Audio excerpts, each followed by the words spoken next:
Welcome everyone to The Explainer. Today I'm doing something a little bit different. I'm stepping right into the shoes of a senior examiner to decode exactly what it takes to secure those absolute top marks in Cambridge AS and A-level accounting.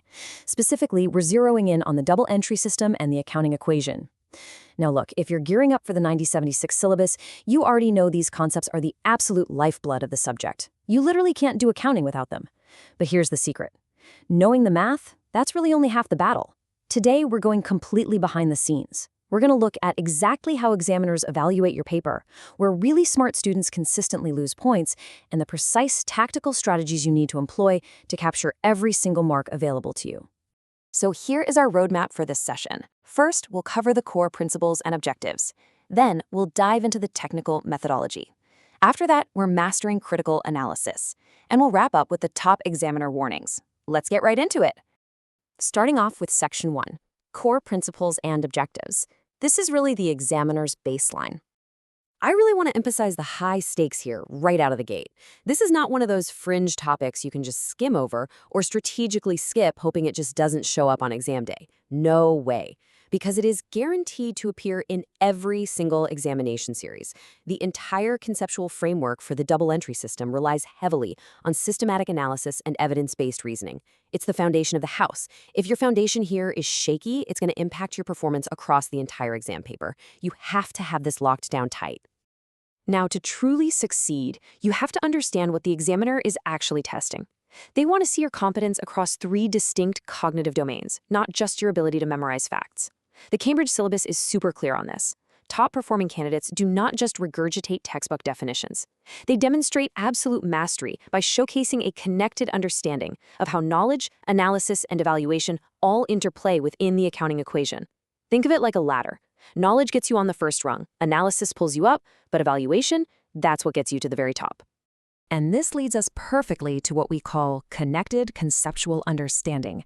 This brilliantly illustrates what separates your average, good students from the absolute top-tier candidates. It is all about analytical depth over superficial breadth.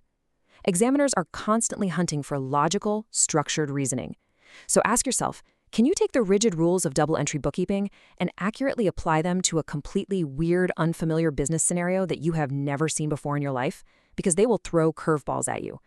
That specific ability to transfer your conceptual understanding on the fly is exactly what pushes you into the highest grading bands.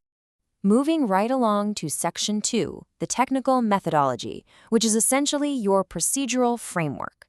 Okay, listen up, because this is a massive insight that can literally save your grade. Examiners use what's called a method mark strategy. What does that mean for you? It means you are constantly accumulating points just for executing the proper procedural framework. Let that sink in. Even if your final calculated number is slightly off, maybe you made a silly little arithmetic error under time pressure, you can still secure a huge portion of the marks if your methodology is sound, if it's clear, and if it's highly visible to the examiner. They are rewarding your process, not just the final destination.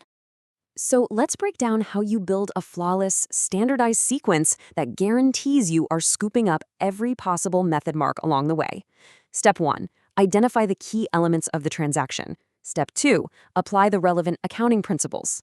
Step 3, and honestly, this is the most critical one, execute your analysis with crystal clear working.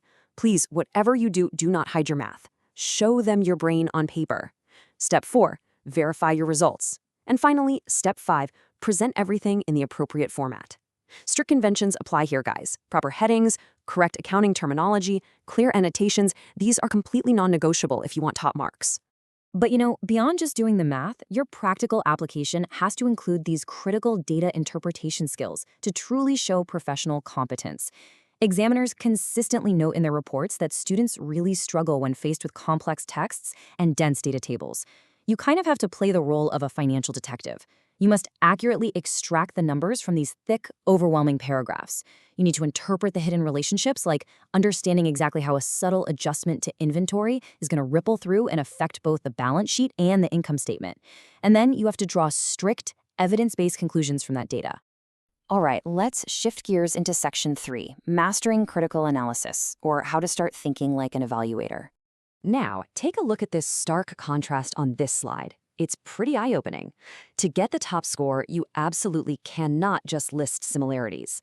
You must actively weigh the differences and justify your stance with hard evidence. A basic run-of-the-mill answer just says, well, option A is like option B, but a top-scoring A-star answer? It says, well, option A and option B share this characteristic. They differ significantly in this aspect, which means in this specific business context, option A is more important because of this concrete financial evidence. You see the difference? You must use comparative connectives and actually draw firm conclusions on their relative importance. The truth is, examiners are actively scanning your exam paper to see if you are deploying these specific evaluative thinking traits.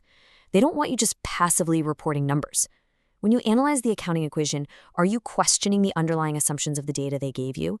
Are you looking at the transaction from the perspective of both liquidity and profitability? If you make a recommendation to a business at the end of a question, is every single point you make entirely justified by the concrete evidence you just calculated? That is the hallmark of top-tier evaluative thinking. Finally, we reach Section 4, Top Examiner Warnings, straight from the Principal Examiner Reports.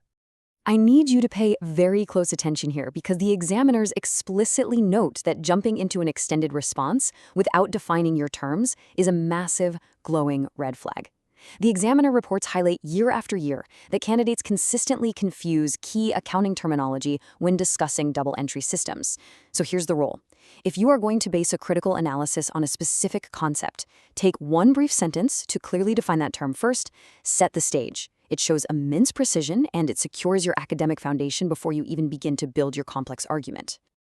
If you want to fiercely protect your grade, you must actively verify that you aren't making these three incredibly common formatting and contextual errors. First off, vagueness is the absolute enemy of accounting. Examiners want precise, highly specific details.